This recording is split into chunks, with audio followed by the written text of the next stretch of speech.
So good day and welcome to RockIT with Chiief, conversations to take you places. I'm your host, Daniel Robus, and the world has changed dramatically over the past few years. It's exploded the boundaries of what's possible, from blockchain to crypto to the metaverse as a meeting place for social businesses, networking, and commercial activities. For me, it feels like the world is building. It's going on at a rapid pace, and I'm unaware of most of it.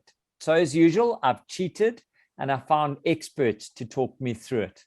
Today, we are joined by Georg and Marek from VENEW to introduce us to this new world order. Georg is an entrepreneur from Austria with an industrial design, interface design degree. He's been part of many startups and is immersed in this new and evolving world of technology.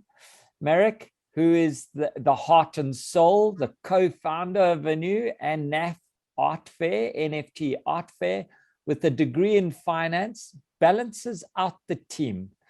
Marek, what is VENEW? Why is it such a good place to be? So when we started VENEW, honestly, we didn't start it. It was actually Georg's father who started it.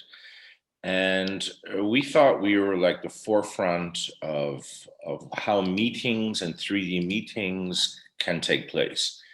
And we quickly realized that actually we were completely wrong. We realized that we are completely behind and or ahead of the curve. And right now, as we're changing what we are doing as a company, we realize that the 3D model, the way we can interact with people, is something completely different than what happened when Zoom happened. Okay. And maybe, Georg, you can step in and explain that a little bit more. Cool. Georg, what is your role within VENEW?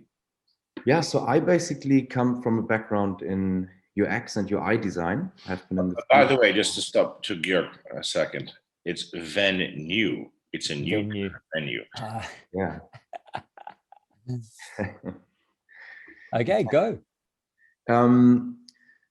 Yeah, so my background, UX, UI design, have been in the field for about a decade and have been designing digital products all the time, basically, but also graphic design and logos that ties into the NFT part that we will also discuss later, I think.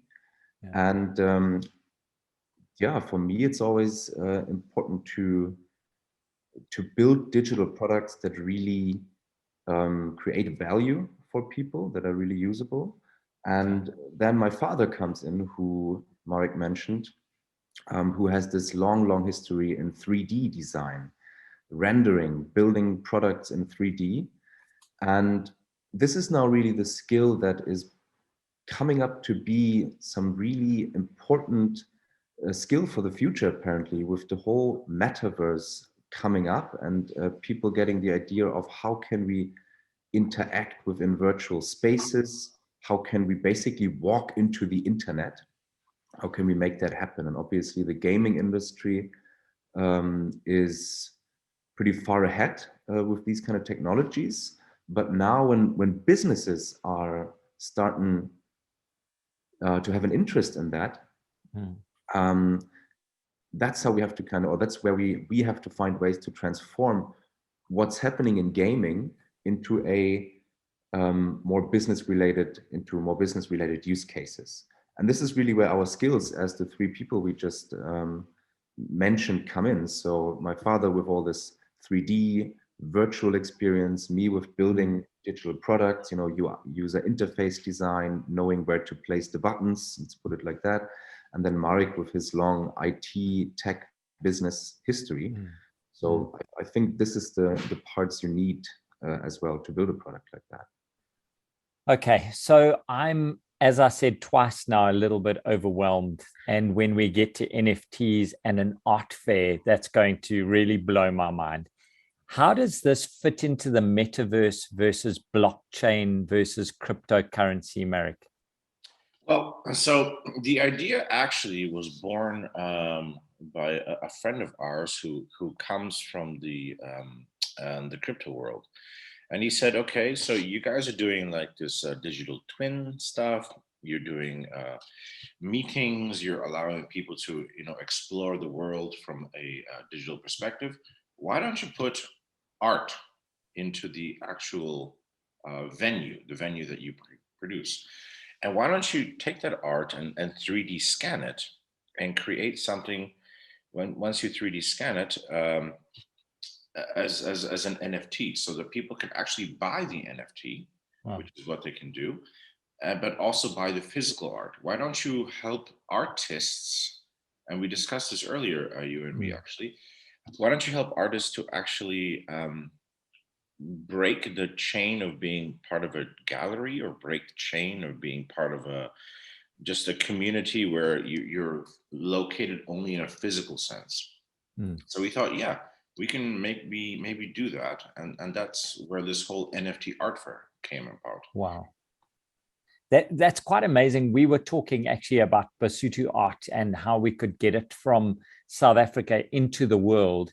And you were talking VENEW is hosting digital events through the venue. And then we would talk around this art being on walls as one idea behind it.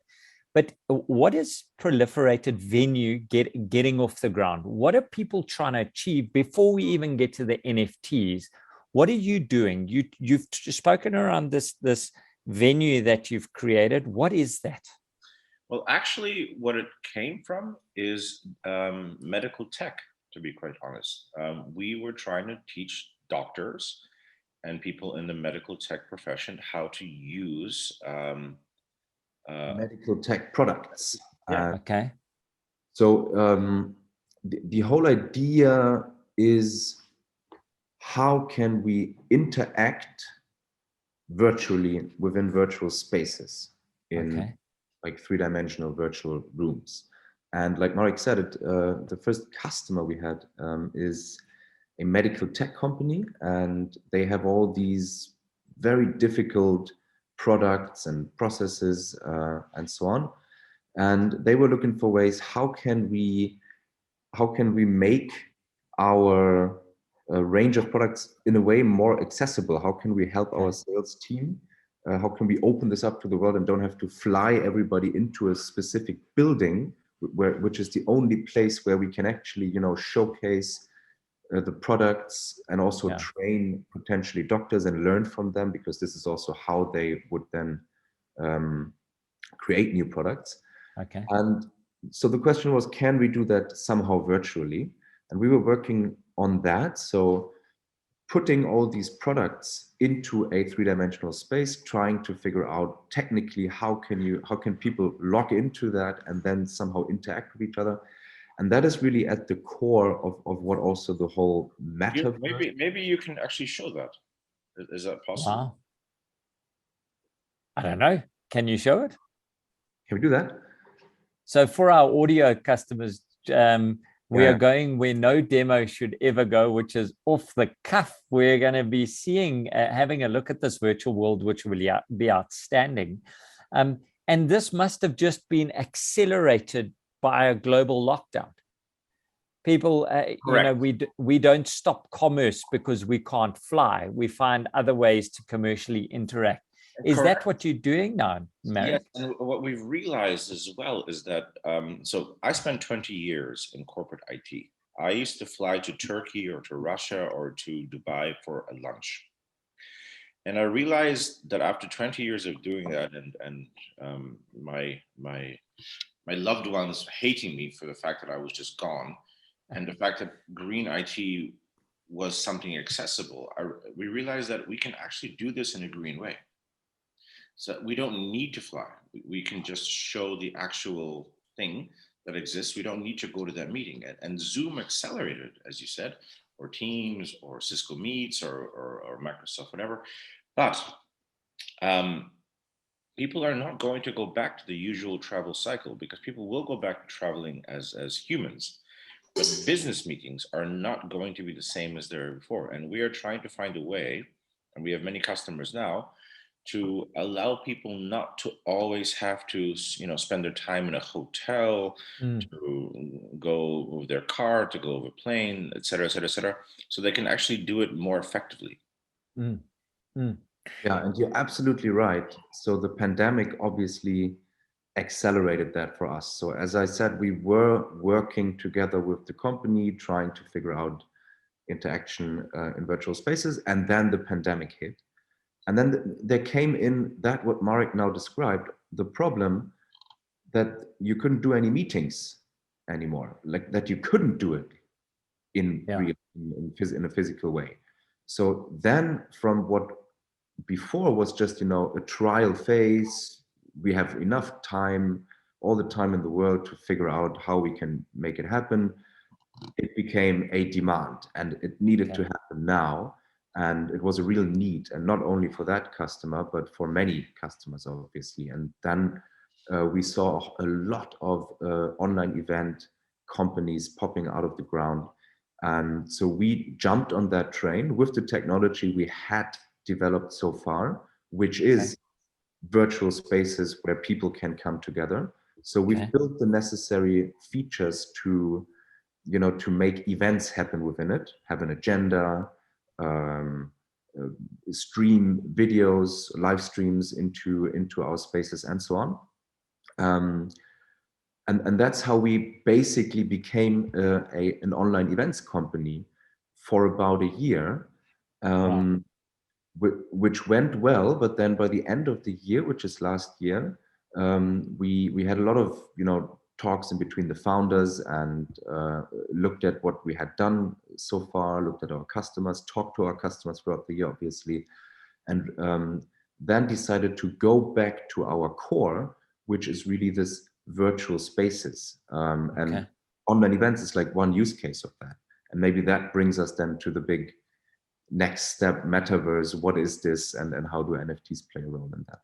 Awesome. I'd love to get into that. So we've got virtual spaces, and the way I've just understood it is if we had an ERP conference where we've got everybody exhibiting, we could walk through the doors, go to an exhibit, go to a demonstration, break out into the room and record a podcast, whilst also having a coffee space to chat to someone that we didn't know from a partner or something. So it's a full online capability. Do we need special tools in order to do this, or can I get in from my laptop or my iPad or my device? Yeah, that's the most important part for us, that it's not a game which you need to buy an Xbox for, need to buy the game on the DVD or buy it in some store, download it and install stuff. You just open your laptop, you just open your browser and join the metaverse through VENEW. Okay. So go, Marek. I think I'm not a designer, and Georg is definitely a designer, and his father is a designer. I'm just a sales guy. But Georg has always found a way to explain the metaverse to me in the most simplistic way.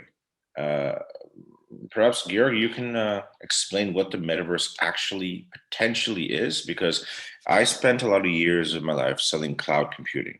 And cloud computing is essentially a public cloud or a private cloud, and whoever has the actual the data center.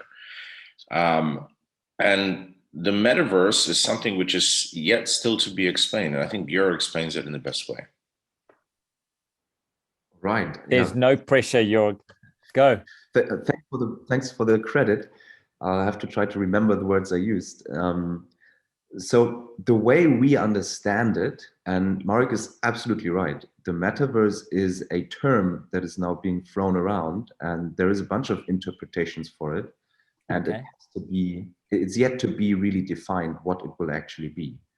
But for us so far, it is it's basically an internet that you can walk into. That's the one thing, that it's supposed to be the internet, just how you use, you jump from one website to the next, you have like YouTube open, watch a bunch of videos, then you tap into your WhatsApp, tap in the browser, chat with some friends, and then you go back to your company website, and then you go to Amazon and buy something. And the metaverse, one of the core ideas is how can we do that, but not on a flat screen, but actually walk into that experience. So immersive technology. Yes, exactly. So VR plays a big role in that as well. So all these technologies are now being invested in much more than they have even before. So this is what Mark Zuckerberg announced, this is what Microsoft is announcing, Intel is working on it. How can, because obviously there needs to be more power behind it to show these 3D, all these virtual spaces. The VR, the hardware technology has to evolve, like these big goggles, they have to go smaller so that we can just put them on at some point. We have to be able to use our fingers so that we can actually grab something and co-create. Sorry. So that's like the technical part of it. And the idea is, I really think it actually came from gaming. So if we walk back a few steps and look at where it came from, there's Fortnite, there's a bunch of video games that we know where we already know the concept. You have an avatar, you run around in a virtual world, and you interact with people in terms of you shoot them with other players. So that seems too close to home right now. There's a lot of people that aren't playing the game; they're doing it. Well, we live in Vienna, so yeah, we understand. Yeah. Obviously, this is also the what we see in some movies, like Ready Player One, for example. Yes. What happens if this becomes our second life? There is a game called Second Life as well. Yes. Are you old enough to even know Second Life, Georg? But in the end, it's this is what it gives you the opportunity to connect with people all over the world, and do stuff together, even though you're not in the same room. And that game creates the room around you virtually. So now what happened is that in Fortnite during the COVID pandemic, or during one of the lockdowns, there was a big concert, and there were hundreds of thousands of people logging in, and not to shoot each other, but to join the concert and to jump up and down to show that they're enjoying it. And it was an amazing experience for everybody, and everybody saw, wow, this is actually culture can happen within a game like that. And this was not the tipping point, but it was already the tipping point. Yeah. It was already rolling at that point. But this is when it became major news also for business, and people started getting interested in saying, okay, wow, what's happening? And more people really looked into this. And now there's games like Roblox, like Decentraland, like the Sandbox, which is basically a game. Maybe if you remember, Minecraft is something like that, where you can, on a very low poly design, you can build castles, you can build whatever you want as your little character in the game. And these games started using that as an actual world where you can start buying land, where you can build your own castle, invite people into it, also sell stuff in there. So these things really... Yeah, so for example, Gucci sells shoes for people in that metaverse. Yeah. Wow. Already. If you look at Philipp Plein, he just bought 1.5 million euros of land in that metaverse to build a potential store. And the metaverse in itself is just a 3D design. So what we are doing, we are designing 3D, we are designing digital twins, whatever you want to call it. But what you see Decentraland is, as Georg says, very low quality stuff. We're designing things which medical professionals use to actually operate on people. So what we are trying to do is to design the metaverse, but using the highest quality 3D. And that is where it's going to get to. Obviously, we don't have the money of Microsoft or Facebook, that's clear. Yeah. Meta. But we do have one advantage. We have 30 years of skills, and hopefully the metaverse will be something which is beautiful. because right now it's still going towards that way.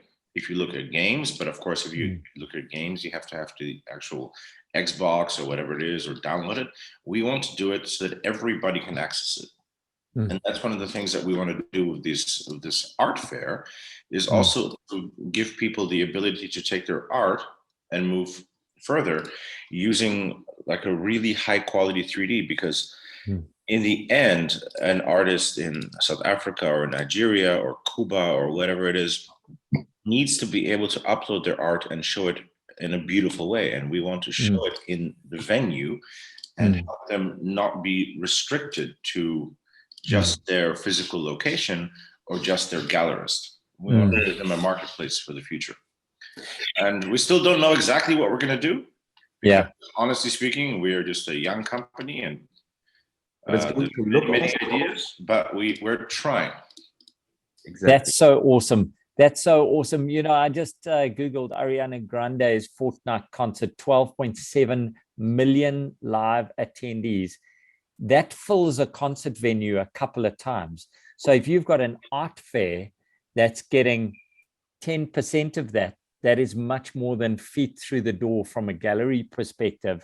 When I was prepping for this, somebody said to me, why don't you just Google the images?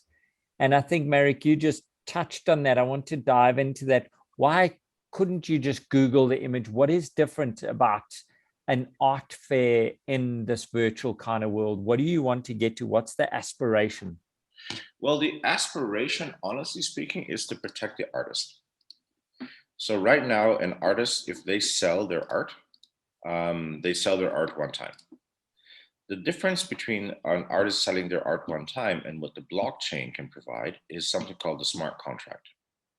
So if you sell in the smart contract blockchain way, you can write in the smart contract the first time you as an artist sell your art the first time, that you will forever get 5 or 10 or whatever percentage of the resale value of that art in perpetuity. And right now, as an artist, you just sell your art one time and you never see the resale value. So that, as you can imagine, like music, like if Sting produces a song, he always gets 5% or 2% or whatever it is, a percentage of every time the song is played. Yeah. Okay. But artists don't have that, except for musicians. This is where the technology of the NFT comes in, yeah, and automizes that process. So yes, of course, there is galleries and artists who have these kind of contracts with each other, that with a resale, there is money coming in for them. But what the technology of the NFT is doing, it's automizing that. There's no question asked. You don't have to, you know, the artist doesn't have to run behind the gallery and make sure he gets the money from resales, has to put together the contract, whatever. It's all there already. It's not an Excel spreadsheet that you have to monitor by yourself. It just automatically comes to your account. And Excel spreadsheets are not the best way to yourself, to be quite honest. So, Marek, what is an NFT? Well, whoever wants, what is an NFT? That is a good question. NFTs, in my opinion, are the first major stepping stone to make blockchain and crypto actually real. Because right now, that's interesting. That's interesting. Pause there. I'm going to go to the bottom of my screen. Come on, man with the late night last night. What is an NFT to you? So technically, from a technical perspective, an NFT is a bunch of lines of code. It's a register of what has happened and what is now that is publicly available for everybody. So, and that makes it a way to make digital assets, to individualize digital assets, to make them unique. Yeah, if you remember, you have a Pinterest board, for example. You scroll through all these awesome graphic designs, and I remember that, and I kept thinking, wow, there's so much amazing digital art around, like graphic design, fan art. I know I get a lot of fan art for fantasy books, and these are amazing images. But it has always been considered not worth anything, worthless, because it's digital. because it's a file. You can copy paste it. If you want to copy an actual painting, yeah, you have to have a master art copier who can actually do that.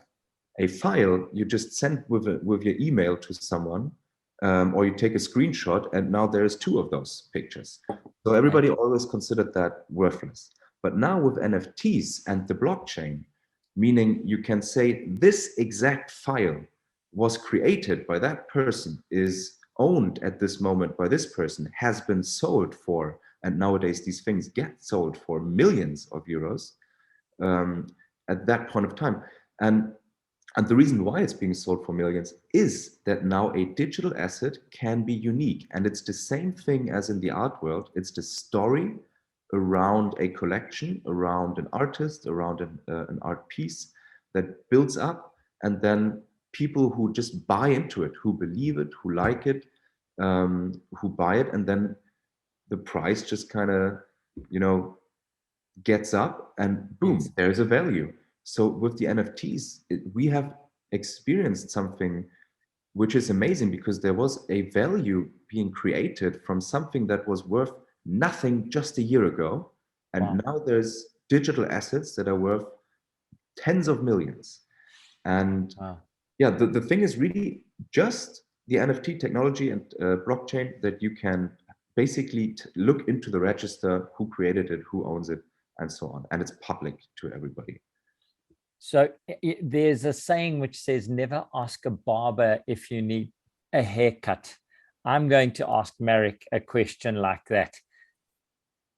Is my investment safe from a perspective if I invest in NFTs, in your opinion? Isn't this simply hype? Well, to be honest, is your investment safe if you buy a car, if you buy a bike, if you buy a house, if you buy a currency which you don't understand? If we believe in that investment, then obviously it can grow and it can also diminish. There is no investment that is safe, to be quite honest. I think that protecting an artist who spends their life building something is important, and if other people do like that artist and they believe in that art, that's something that we want to protect.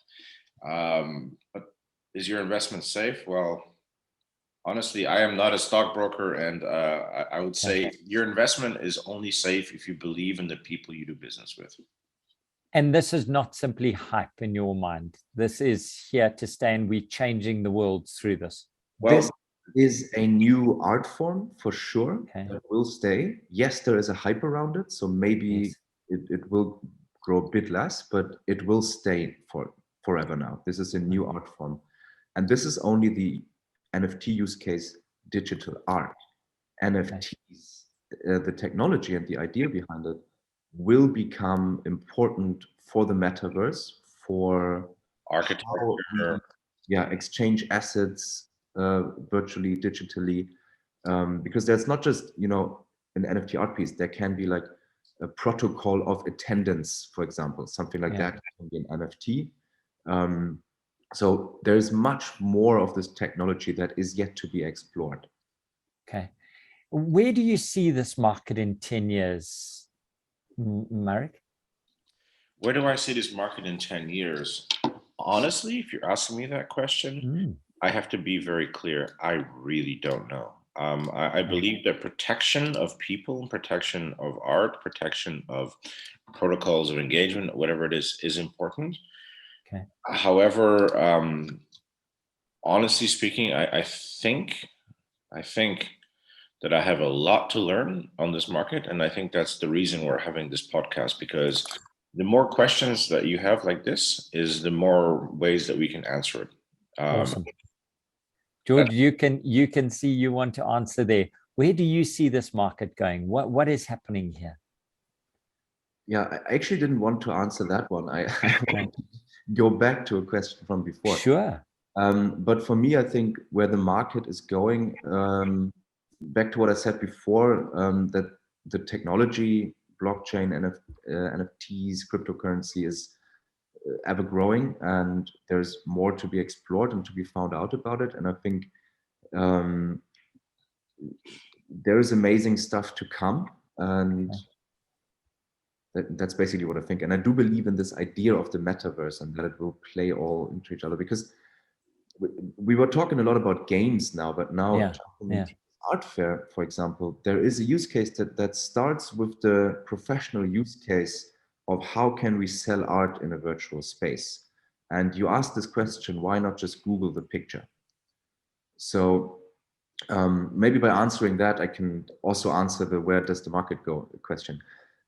Because what we are creating is an experience. Yeah. If you Google the picture, you have a nice little view of, yes, there's a picture, I can click on it, do I like it or not? But if you walk into an art fair, and now if you walk into a virtual art fair, you have much more experience around it. You walk around, you see something by accident. You can also obviously Google or search a specific picture that you want and and jump into that gallery that has that. So it's the best of both worlds. And now the experience is you stand in the booth of a gallerist in front of an art piece, and now you can interact with the gallerist or with other people who are looking at that art piece as well. You can, through video call technology, talk with them. You together can actually grab the picture and look at it and flip it around. If it's a really well done 3D scan, you can interact with ways that you couldn't in the real world even, yeah? The Mona Lisa, you could never touch it. But in virtual, you can go as close as no one has ever been and see how, the paint strokes and everything play with the lights and shadows. So by the way, good point there. You can. I didn't think about that, to be clear. Yes. That is the experience we want to create there. Yeah. And I think this is also where this market goes. So coming from gaming and games and really great looking games, which you have to download, and then low poly games that you can run off your browser. It always came from games, but now business ideas are coming up and saying, there's great ways, great use cases for virtual spaces. For example, the thing that we started with, how can you train doctors from all over the world without flying everywhere? How can you bring them together in a virtual room and showcase medical instruments? And how can you show people around a specific showroom, your innovation centers, show them difficult processes and so on. And so there's a lot of use cases for interaction within virtual spaces that are really business relevant. And I think what's happening now is that these, and this is what we are doing as well, that these use cases are being built and created starting with that and not starting with the game. Sorry, like what we're seeing now, that a game kind of offers Gucci or a business to buy some land and get in there, but then there are in that game reality, we start with the business. So it looks fantastic, it looks professional, and then we put the gamification in that. And outstanding. And that is the core of the metaverse idea, that these two things are now also connectable, coming together. Okay. But I jump out of my game into the professional meeting, into my work, into a meeting, yeah, get out a memo, touch base with my colleagues, and then get back into my game. Exactly. Right. Put the glasses away, and then I go back into the real world and meet friends in the real world. So I have a question. I have a question for you and for from your viewers. We are just trying to learn where this thing can go to, and every day we find a new use case, and some are useful and some are not. Where do you think this is going? You've done a lot of interviews, you know a lot of people, you've talked to people like us before, some of them smarter than us probably. What's your opinion?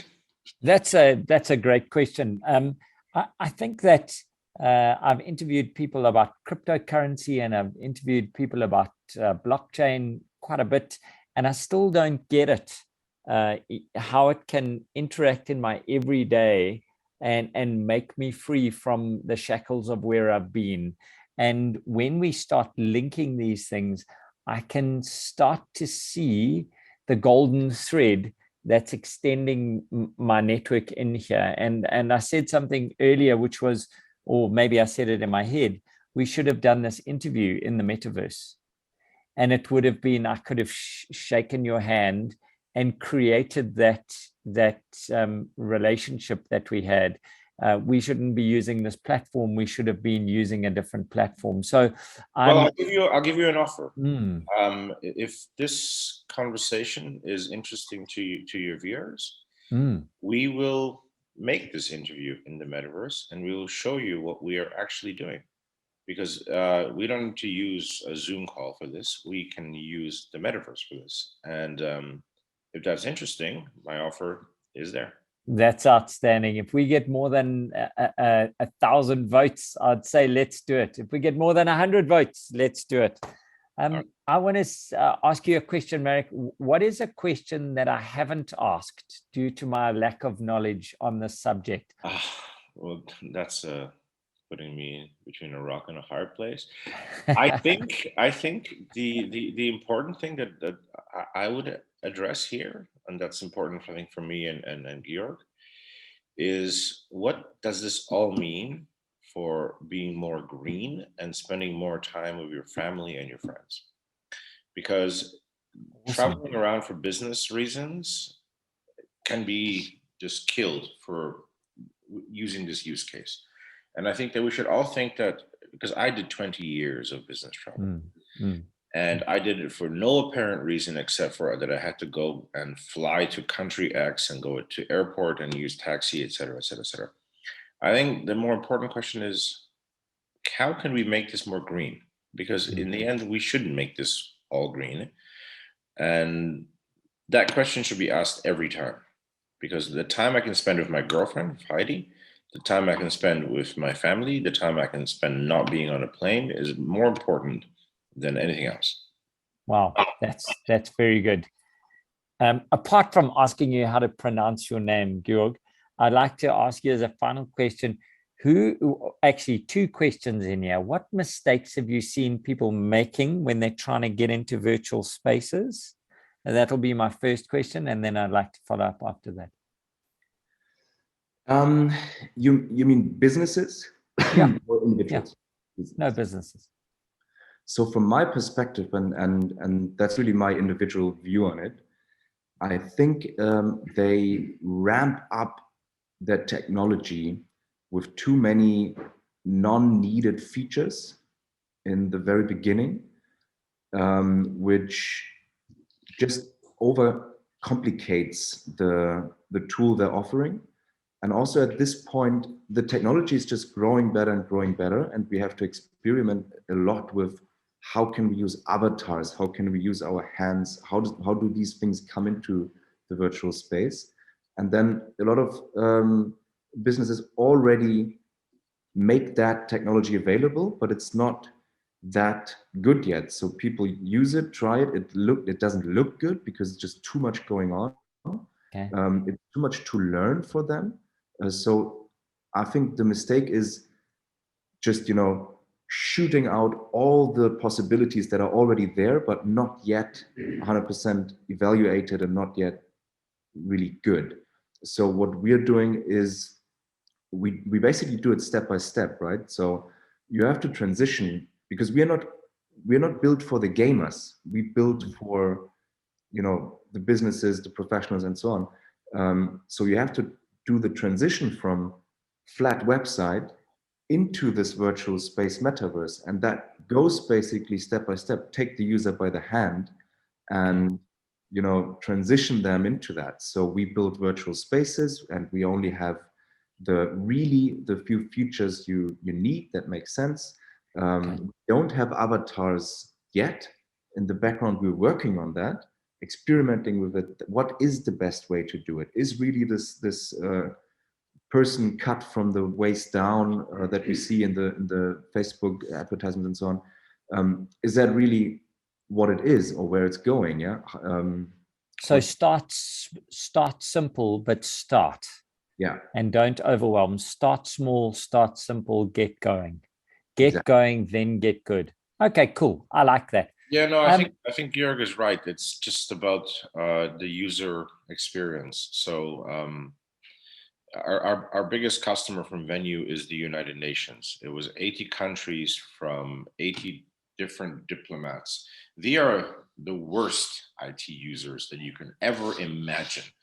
And we were paranoid like hell to have 80 different countries participating in a conference using our platform.